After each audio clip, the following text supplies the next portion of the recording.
All right. Good afternoon. I'd like to just start out by just announcing a few staff members. Zach Aly as a defensive coordinator, linebackers, and along staying on the defensive side of the ball as a defensive analyst, Henry Weinreich. Jack Lowry, a senior offensive assistant. Kevin Johns, an offensive analyst. Nick Basquin moved into a analyst role. Tyler Hatcher as our offensive GA. Ben Tallwater as an offensive GA. And Doug Deacon as our special teams coordinator. And Jolie Ale as a recruiting director of recruiting strategy and external engagement as well. And other great news for us is Justin Harrington won his appeal, got news back on that here this morning. So really excited for Justin. So really excited about this group of guys that we've been around for the last almost 8 weeks here through our mat drills, winter conditioning, the weight room, the film room, a little bit of walkthrough. It's been a really competitive group of guys. Is probably the word that we've used the most in our staff room, and with what our eyes tell us, a very driven and focused group of guys. Obviously, we, with our returning players, along with 35 newcomers, both high school and transfer, has been a lot of fun to watch these guys come together, develop their chemistry, their relationships, their trust, their understanding of all of our processes, and again, how we do what we do, which is a critical part of this time of the year, along with developing, again, trust and respect and getting to know one another. But so far, just from the 10,000-foot lens, that's what I've seen from this group of guys as a whole. And I really like where, again, our leadership has been up to this point in time. So we'll see if the investment and the commitment is there as they develop their team and Team 130. And I think that'll ultimately be the test of what we're going to be, is what our commitment is. It's just 8 weeks, and we got a long ways to go. Between now and the beginning of the season, and but I really like where we're at in a lot of places.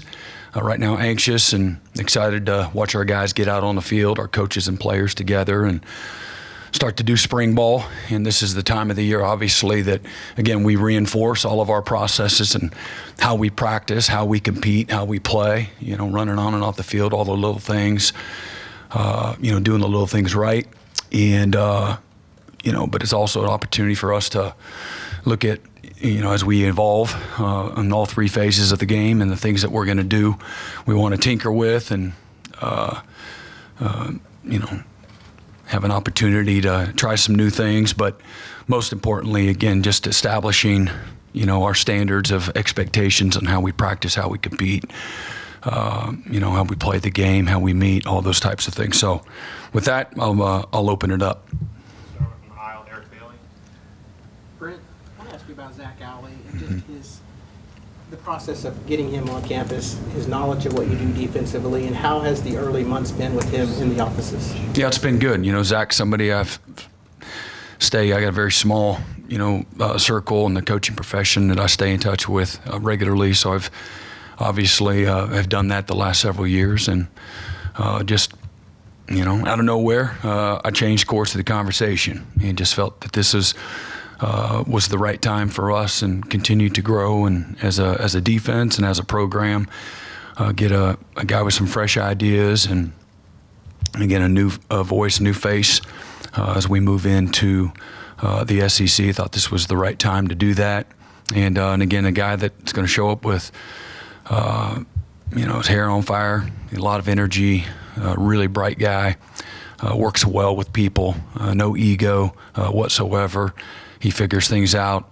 He's a great teammate, and he's as tough as all get out.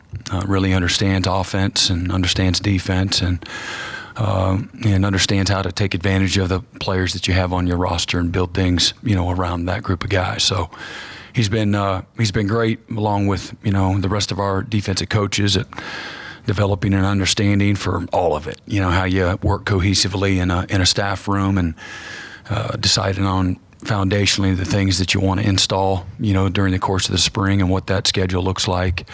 But if we're going to be successful, it's going to be because of a collaboration. He'll be the first one to tell you that. And it's going to take all of us to continue to make improvement where we need to make improvement, defensively. So I'm really excited about having Zach, on the team. Do you see a lot of you in him as a young coach when you started at that level? I think I'm comfortable with where his football, acumen is, and how he thinks in relation to how I think. And, again, I know how he grinds. I know how he thinks. We know each other very well. We had great compatibility before Zach got here, and we'll continue to have that moving forward. But there's a lot that we understand about each other, and there's some things that he's evolved with, and things that certainly we have, even since our time together, just whatever that was 4 or 5 years ago. And but he understands, again, what the expectations and the standards are. And, he's relentlessly been working to get the players in position to feel confident and comfortable. And so we've tweaked a few things, from a language standpoint, all the things you would expect, subtle changes. And he's just one guy, so, he's going to learn a lot, but he's going to bring a lot to the table too. Thanks, Brent. Mm-hmm. Brent, sticking with Zach, I'm going to go with something you just mentioned, the last 4 years for him. What kind of growth have you seen from him? How much, obviously you wouldn't run in the defense when you were with him at Clemson, but how much difference have you seen from him in what he was when you were last with him at Clemson to what he is now after those stops? Yeah, I think in fairness, it's, you're asking me to, and maybe you aren't, but it sounds like you're asking me to judge him, as a defensive coordinator. When I saw him last, I sent him off to Boise, from analyst to a full-time position coach, linebackers, and special teams coordinator. He was was a national special teams coordinator of the year, his first year at Boise. And I would just think the depth of how he thinks, probably, defensively, the front and the back end, how it's all tied together, the anticipation of verbiage, scheme, how the players think, how to make things systematically easy on the players so they can learn quickly, number one, and then number two, play confidently and aggressively, through the processes. And, probably some tough moments along the way. At some point in time, he'll be up in front of y'all, and he'll have an opportunity to kind of, give you, intimate, moments as he's, progressed and developed and experienced the last several years. But so I don't want to speak for him that way. But that's probably the biggest thing, process-wise, and how you install day one and to get the coaches and the players on the same page. And again, the depth of things that he's done, things that he has kind of got out of the family and explored, learned. And he said he's a gym rat. He loves the game. He loves every part of the strategy of the game. And so he's worked hard at, continuing to develop himself and getting out of that tree, if you will, and has discovered, other new successful ways to play good defense. Yeah, I guess what I was asking should have been a little bit better about that was just, is there anything that he's added to defense over the last couple of years that you're excited to see how it fits in? It's everything. I would just say it's everything. You asked if I'm excited to see. I'm excited to see all of it, and but there's not any one thing. And like I said, situationally, he has a background. Holistic has a background. Different schemes within your scheme. He's got a background. Some of it's the same, some of it's not. And without getting to, nobody wants to hear me talk about sub packages and all that kind of stuff, and we don't even know, to be honest. Once we start working with our players, we'll figure all that out. But there's a lot of the newness to the things that he's going to bring, but there's certainly a lot of familiarity as well. Yeah. Brent, there's been some super talented defensive linemen who've come into this place over the years. Guys like Tommy Harris and G.K. McCoy come to mind more recently, and sometimes they've gotten on the field early, sometimes not. You've got some super talented defensive linemen and guys like David Stone and Jaden Jackson. What do you expect out of them, and just why might they be more able to help you right away than maybe some other guys? Well, I'm gonna speak and brag on the 22 high school guys that showed up. It's a really tough group of guys. The mental toughness that I watched the last 8 weeks is exemplary. Yeah, just fantastic. Nobody shied away. And these guys were prepared for the challenge of what this entails, and it was never easy for any of them. But these guys were fearless. Those D linemen that you mentioned, and the rest of the group of high school guys, along with the transfers too. They looked it right dead in the eyes and attacked. And I love that. Again, ambitious, confident, tough. What they just went through, there's nothing easy about it. So that gives me reason to believe that, all right, they're big, they're strong, they're powerful, they got good quickness, they have a little bit of development to their game from a fundamental and a toolbox standpoint. And if they're willing to continue to be committed to becoming contributors, if that commitment, maintains through the course of spring and the summer and fall camp, all that kind of thing, then they'll have a chance to be, contributors for us. And that's the expectation. That's the hope. I think that makes us better. But, once they both play D-tackle, I think, Jaden will start out at nose guard, and but he can play the 3 technique, both mentally and physically. He's skilled to do that, and some things he's better at, some things David might be better at. But they've been really good, as far as young guys figuring out the pace and the tempo and the competitive stamina that you have to go through, again, the things that they did. And again, just all the mental things, again, going away from home for the first time, handling a full schedule, and just all the, the meeting times and the walkthroughs, all of that, where you got to be on point. They've been fantastic, again, as a group. Mm-hmm. Yeah, Brent, we've actually been talking about the SEC long and worrying about it longer than you have. But when you got here, you deflected most of those questions for good reason. You had a team to coach, a season to play. Right. Now the SEC is here. When you looked at OU 2 years ago when you got here, what did you see that needed to be changed for going to the SEC, and what has changed to get you to where you needed to be? I would probably say just the depth of the commitment off the field and the support staff and the structure, getting all of our processes where we wanted to get them, the depth of what that looks like. And again, we're just, regardless of the conference affiliation, my job's always been to build the most competitive, strongest, deepest, fastest, explosive, smartest group of football players I can, whether that's linebackers or it's a defense or it's a team. So that's what we've been trying to do. It hasn't been, well, let's put a really good team together for the Big 12, and then when we go to the SEC, let's go back and reevaluate and look at what kind of team that's needed there.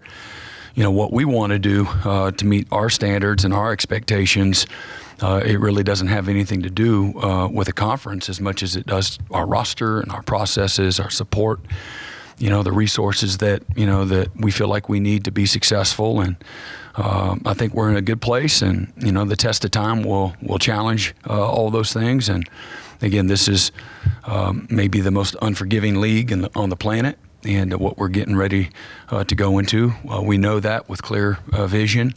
And, but our focus has really been inside out and trying to develop a team, a mindset, a culture, high standards. Certainly the roster is a big part of it. And in a perfect world, you have great stability on your roster, but that's not where we're at in college football. And so, again, we got 35, newcomers here, this year. So, but you're never going to be where you want to be. We've got tremendous amount of improvement that we got to make. And starting this spring football, a long ways to go to be, put ourselves in position to be successful this year. But, I like a lot of the things that we've been able to do over the first couple of years. And but again, as I've said many, many times, you're never going to be satisfied. There's always going to be a way to get better or improve your roster or improve a certain aspect of your program. And we're focused on doing that. Yeah, Brent, college football's changing a lot, NIL, transfer portal. You're seeing a lot of programs go out and hire a quote-unquote general manager. I'm wondering, how have you maybe adapted to that, and is a general manager something that you guys are interested in doing, and maybe either elevating people within your staff, or how do you, I guess, approach that? Yeah. So what do you think a general manager is? I think it depends. Is that like a chief of staff or a It could be, director of or it football could be ops? a player personnel guy or something like that. I'm sure it's different for every program. Right. Well, and again, I think we'd be naive if we didn't look at the change that's going on in college football, both currently and the landscape. The toothpaste is definitely out of the tube and not putting it back in. So we always looking at, again, all of our processes, our programs, our support systems on how we can continue to improve and be efficient, be really good at what we're doing, and finding, I always look at trying to hire people that are smarter than me, and to surround myself with really good, intelligent people that have either the experience where you want to go, or they have the acumen to learn and grow and get better and lead. So, we're always looking at ways to get better. There's some restructuring, reorganization that we're looking at doing over the next, and we've been working on this for 16, 18 months. And where, again, a lot of it's where we feel like college football is going, and making sure that we're in a position of strength. We're not reacting when it does happen. This is going to continue to be just kind of a process, and you wish it was a little more congruent, but it's kind of a piecemeal is what's going on in college football. And so we've been working hard and diligently at trying to anticipate, the things that we need to do off the field programmatically to strengthen us. And so that'll be somewhere here in the near future. I know there's been some stuff out there about Curtis Lofton and his role. How much has he maybe helped you guys in the program, and some of that stuff that you're talking about, the change of college football? Curtis has been doing what he has been doing in the last couple of years. He's been fantastic. Soul Mission as a whole is fantastic. And remember, Soul Mission isn't just one job. It's again holistic development, and they're leaders, they're mentors, they're recruiters, they're therapists, they're competitors. Curtis brings a lot to the table. Same things that he did as a player. Now he's using those same transferable skills as a leader in our program. So he's been fantastic. Got to get to a fair number of you, so you can limit yourself to one question. We'll come back for more if there's time. Let's go to Ron Chadley. Yeah, Brent, in-helmet comms seems like momentum's moving that direction. Piloted in a couple of bowl games. That's something you guys are planning for this spring, and how would that change like the sideline dynamics with having the actual in-helmet? Yeah, so they give every team in college football that's doing that, they're giving them all 3 headsets to use in the spring. And so you got to figure out, your 3 guys that you want to practice with. It's you're still going to have to signal unless everybody decides they're going to huddle. There's no other way to get everybody the call. If in the NFL you see a lot of huddles, both sides of the ball, defense huddles because the offense is over there huddling.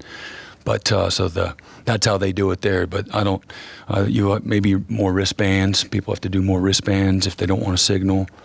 But again, I think it's a technology that is good for the game, and you got to be careful not trying to overcoach. Sometimes you can overcoach, and just imagine the coach having the player come over to the sideline, right, 15 seconds before the snap, and you telling them one last thing. Well, you're able to do that to one guy on both sides of the ball. And obviously most people on offense will have that with the quarterback, and then defensively finding somebody that's a little bit different, than the NFL.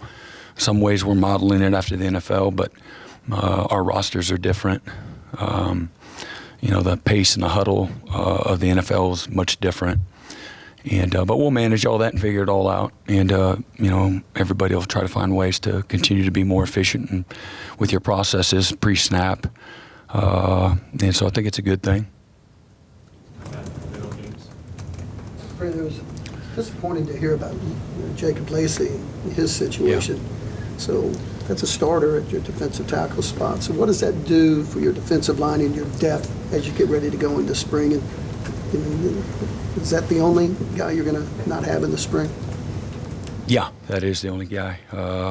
As far as the defensive tackles are concerned, and we got good numbers there. We don't have much experience there, so DJ Terry, I think he maybe started 7 games or 4 games last year there, and then again we've got some guys like Devon Sears that is going to have more opportunity. Grayson Halton, we've talked about a couple of the freshmen along with. Marcus Strong, really like the things that he's been able to do. Champ Sanders is, we're excited about a lot of the things that he's been able to do, at this point in time. And so we'll see where all that goes. But we got a lot of work to do everywhere. But that's a position that we got to get guys better. And we got to, again, back in the day, you could play with like 3 guys. If you were deep, you could play with 3. And so now, again, we've got 8 or 9 guys there that we're dealing with, and we're going to get them. It's going to be a group of guys that, again, we've got to, wherever we ended the year with that group of guys, they're going to have to be a lot better than what we were. But that's the expectation. That's what our job is as a coach, and their job is as players to make a tremendous investment and then go to work, keep your head down, but I love the group of guys, really do. It's a hungry, tough, talented group of players. Is there an area like that you're looking at, not even just starters, but just depth that you say, hey, we need to get a couple guys that can provide some stuff for us, other new guys, either freshmen or even new transfers that you got to? Yeah, I mean, it goes without saying we got to do that on the offensive line, and really like the group of guys that that we have there. Jacob Sexton. Obviously he started several games. Troy Everett started several games as well, and that's a group of guys along with Jake Taylor, Heath Ozida, Logan Howland, Josh Bates. It's a really good group of young players, along with the freshmen that we brought in. And then the transfers that we brought in. I think we have 4 freshmen and 4 transfers. They're all going to have to, play, a role. And so between Garen Hatcher, Spencer Brown, Fabechi, along with Michael Tarquin, and then again this group of freshmen that we brought in, we really like the group of guys. They're smart. That's an athletic group. They've got experience. Those 4 transfers all bring experience, different systems or different school. But the reason they were brought in was because of their experience and their ability both. And so getting those guys all to mesh quickly is the charge of Coach Biedenbow, but he's up for the task. But that's probably the position that everybody knows, right? That if you follow Oklahoma football, where we lost the most experience on our team, that's the group that we've got to replace. Brent, the tight end room has basically completely changed from last year. Just how happy are you with the depth in adding Sharp and Jake Roberts, landing Mitchell, and what's the status of Caden Hill? Yeah, so Caden will be a little bit limited. We're going to work him in and try to be smart about that, and really excited about his potential and ability. And Cade McIntyre, boy, he had another really good out of season, and he's quick, he's athletic, and he's put on some good weight. And then, Jake Roberts, again, got great experience, tough. He's a really good football player. Bauer Sharp, I could say the same thing there. He's got a unique story with the level of play where he came from, but also a high school quarterback. And I think the last quarterback that we brought in that we're moving to another position that I can remember is a man that made the all-world team for the Philadelphia Eagles. And he made the move to offensive line, and I think he became the third pick in the draft. But Bauer Sharp has been, really, really good. Has put on probably 10 pounds since he's been here, and then Devon Mitchell, as a freshman that, getting transitioned and learning. So we're really excited about him. He's got great athletic ability and really good size for a reclassified, freshman. It's been a much different group. Stogg did a great job. And Josh Faniel, is back as well, and he's done a really nice job at learning how to play tight end. A guy that was a basketball player when he got here, and he's really had a good out of season as well. So expect that group to perform in a much different place than what we were able to do a year ago. And again, Stogg had a great year, and but we had no real depth there at that position, and that's a tough challenge. You got one guy that you feel really consistently can get in the game and win for you. Brent, wanted to ask you about Jackson Arnold. Obviously, he got the start in the bowl game, but heading into this spring, just for him, where does the focus and growth, need to be for him?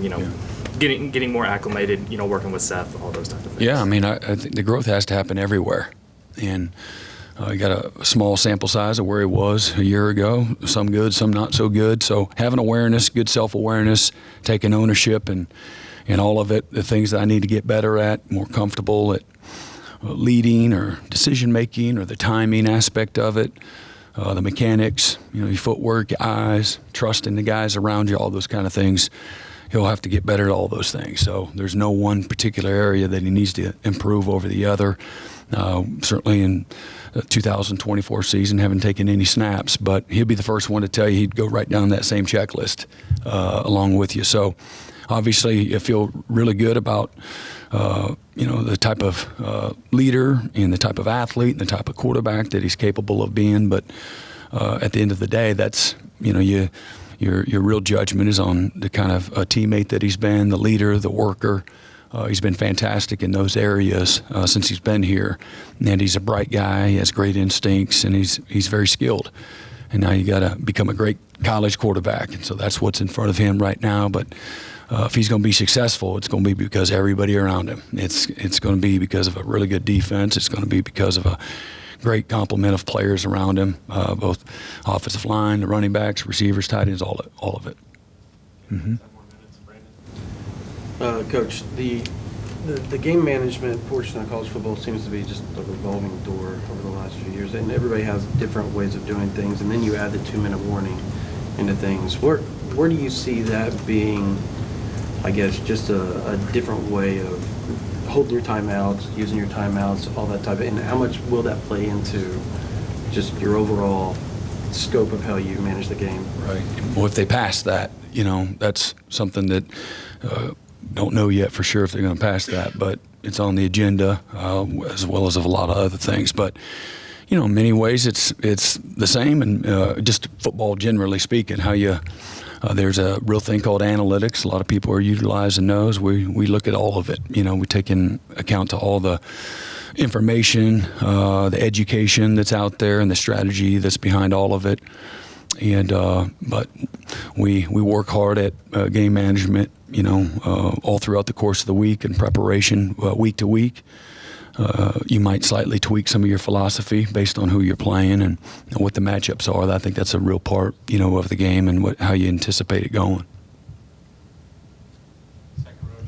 Yeah, Brent, saw some really good news in the Oklahoma today from Julie. Can you give us an update on where her? Yeah, whatever it was, several weeks ago, maybe a month or so ago, we were able to just get good news, praise Jesus, that, you know, she's cancer-free. And as you know, anybody that's gone through, you know, that journey, it's terrifying. You're never real comfortable. So you keep everything in perspective, and but really thankful. We had a great team of doctors and nurses and things of that nature. But she's tough as all get out, and she's been doing great. So appreciate that. Appreciate everybody's prayers as well. Second row on the right, Mason Young. Brent, wanted to ask you about two analysts you mentioned at the top, Doug Deegan, Kevin Johns. What drew you to Doug making that special teams hire? And then with Kevin, how much is that extra voice in the room going to help Seth and Joe John going into this first season leading the offense? Yeah, so loved, again, Doug's body of work. He's been committed. He's built something where he's at in lots of different ways. He's kind of earned his way in this profession. So he's got a, you know, great journey and a great testimony on how he got to where he is. But he's really good. He's passionate about what he does. He's smart, very, again, successful, putting his guys in both scheme and the fundamentals of the game in position to win. He's got a philosophy on special teams from an aggressiveness standpoint that aligns with, you know, what we want to be as well in the special teams area. And again, we feel like this will be an opportunity to improve and get better. That's obviously, you know, a space that we got to improve. Got to kick the ball with more consistency and can't turn the ball over. And, you know, we got to be more efficient in every part of that. I think the one area that we are pretty good, top 5 in the country, was kickoff.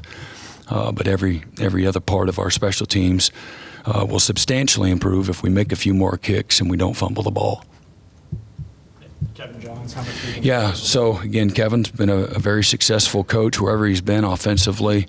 And he's got a depth of experience coaching quarterbacks and offense, and run some great football minds, whether you know, he's with Cliff or, you know, Kevin Wilson, certainly Coach Elko at Duke, and Mike Norvell, you know, at Memphis. And so I've always admired him. I've known him, not personally, but known of him, and I've watched his body of work for a number of years. So this was an opportunity where everything aligned, where we could, you know, he's got great relationships with, you know, some of our guys on offense, and Coach Latrell in particular has worked with them, as well as Coach Jones at Texas Tech. And so just an opportunity for us to, you know, go into this season and get better, learning from him and having his expertise and his experiences will only help us. Stay on that side, but front. Yeah, Coach, more of a dad question. What was it like watching your daughter play the state tournament? That was great. It was awesome. It was a lot of fun, you know. I'm probably smiling right now. Daddy proud. She plays her guts out. And she's on a really cool team with some amazing girls. She's found her little niche, and they've made her better. You know, Coach Thrackhill has done a fantastic job, as well as the rest of his staff, in developing their team. But they believe, I think, foundationally, they're tough. And so for me as a dad, I'm just thankful she's in a wonderful environment to learn and grow. And, you know, she's one of the younger players, so she's able to learn from some really good girls that are committed to excellence, and they're just good people. So that's what we all want for our kids, to be in a really good circle where, you know, the people that are in position of influence, which as a young one, everybody around her is influencing her in all the right ways. They're able to teach her how to do things the right way and bring out the best in her every day. So it's a really healthy, connected environment, and then I love to watch them play. They're inspiring. They have a never say die attitude, and so the things they've been able to do is some of the first times in program history there. So that's pretty cool to witness that, you know, as well. Next to Cliff, Joe Masato. Brent, with Casey Thompson, I know you've talked about wanting to bring him here before, known him for a long time, just to have him come back home, in a sense, after a long college career. Just what's that like for you? It's been fun. You know, I've known the family for a long time, and like every decision I make, I try to find great people, no matter if it's a player, it's a staff member, it's a full-time coach, or it's an analyst, whatever it is, GA. Try to find great people that have a belief system and a value system that aligns. And, you know, Casey's just phenomenal. He's got, a depth of experience as a quarterback. He epitomizes what you want from a work ethic and a commitment standpoint to his craft and his teammates. He's got wonderful leadership traits that, you know, he's going to immediately be able to bring some things that maybe that group of guys as a young group doesn't already have. They were all able to, or at least Jackson was able to learn, along with General, learn from Dylan, and that was a wonderful opportunity for them. And now this is an opportunity for Casey to, you know, plant some more seeds. And he's been working on getting healthy, and those types of things won't do a whole lot for the spring. Won't do anything in the team stuff in all likelihood, but bring so much to the table. And just as a, you know, and he's a competitor. He'll want to get out there and have a go at it. And everything has its time from that standpoint, but he's immediately able to bring a veteran presence to that room and somebody that the younger guys can lean on. He's been a starter several college games, 50 games plus, and has had a lot of success at you know, at quarterbacking. Mm-hmm. We'll go to Tom Green and then Colton Sully. Tom. Brent, you mentioned you guys got the good news of Justin Harrington's waiver this morning. Just how big is it for defense to be bringing him back for additional year? And how are him and Andrew coming along with their recovery? Yeah, they're coming along well, and neither one of them will participate in the spring, as you would expect. But it's big, you know. Justin is a, again, highly invested guy, and he's talented, can do a lot of different things. So you're always looking for big, long, fast, aggressive, physical guys, and he's those things. And but he understands what commitment is and how we do what we do. So he'll bring, again, the experience from that standpoint and playmaking from that standpoint. And getting both those guys back will be huge. And so expect them to be, you know, full go if there's no setbacks when we start up here this summer.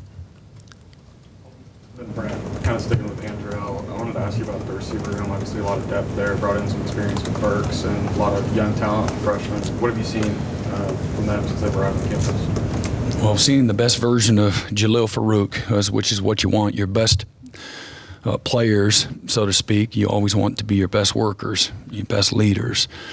And so far through the first, you know, part of, you know, the winter and spring, that's what Jalil's been. But seen tremendous growth from several guys. You know, Jaden Gibson is easily at his best. He didn't lose a competition. We put him in there a lot, trying to just help expedite the growth of a lot of guys. But I don't think he lost a competition, you know, the entire winter. J.J. Hester is another guy that, again, big, long, strong. I think he might have lost one time. And he's got a different look in his eyes. You know, Brendan Thompson has been fantastic. Nick Anderson, early in particular, he was wonderful. Jaquez Petaway was really good. Gavin Freeman was really good. Deion Burks is, you know, he's as competitive of a player as we have on the team. He's going to fit in really, really well in that group of guys. They got great chemistry already, and but that's been a group that not only do we have numbers, but I mean, we have a group of guys that are committed. And then you throw in Zion and Ivan and Jacob Jordan and several other, you know, walk-ons that we have in there, and that's a dang good group of players right there. So really excited about the leadership and excited about the growth and maturity of that group. We lost a great one in Drake. From a leadership standpoint, but I love the depth of the buy-in and the ownership and the leadership that we're getting out of that group thus far. Last question, third row left side, Chris Williams. Yeah, Coach, when you look at this group of players we're going to meet today, the mid-year guys, in which area do you feel like they have the potential to make the greatest impact this season? I expect every position on our football team to be impacted. I don't see one position, you know, that is going to have more impact, maybe more players. Offensive line would have more of an impact if you look at just your players than at quarterback. But, Mike Hawkins and his development and Brendan Zerberg and his development are as critical as any part, of our team, their play and their opportunity to take reps. So again, I don't see a position that we don't expect there to be, an impact. And so if we've done a good job of recruiting, that's going to be, that's what we're going to get out of that group. One thing that I do love about, again, and I said this when I started, just overall, holistically, this is a group of guys. There's 35 new guys that are here right now that, man, they're competitive and driven, self-starters. Now, when we showed up to the indoor facility for the last 7.5 weeks, man, they showed up prepared. The mindset was really good. We're in a much different place from that standpoint to where we were, whatever it was, 26, 27, months ago when we got here. And so, and they're a big part of that, buying in and recruiting the right guys. So I think it's a really a strong reflection on the staff choosing the right guys. That's the hope. You're never going to be perfect. Make some mistakes, misjudge somebody every once in a while. But our staff did a wonderful job of bringing in the right guys. They got the right stuff. Humility, the work ethic, the toughness, the drive, the focus, all those things. And that's what we've seen. You got a young guy like James Nesta, he's all the way from North Carolina, and he's participating in both the things that we're doing on football and then managing a baseball schedule as a pitcher on the baseball team, and he's just so I can only imagine what he's going through, learning certainly all the things that we do on football, and then the things that he needs. It's game day every day at baseball right now, this time of the year for them. So, but. He hadn't flinched, he hadn't flinched, and I'm sure he's probably had some moments off the field talking to mom or dad, but he's been a stud, since he's been with us. So, I'm excited to see, our kickers come in here and, help make us better. The competition will bring out the best in everybody is my expectation. So, Tyler Keltner and Liam Evans will have a chance to come in here and make us better that way. Same thing, we'll open it back up, with our punters. And, Luke was fantastic the back half of the season, averaged, 47 plus yards a punt, the back half of the season. And so that's exciting as well. But every position, on our football team is going to be impacted by this group of newcomers. Thank you very much, Coach. All right. See you soon.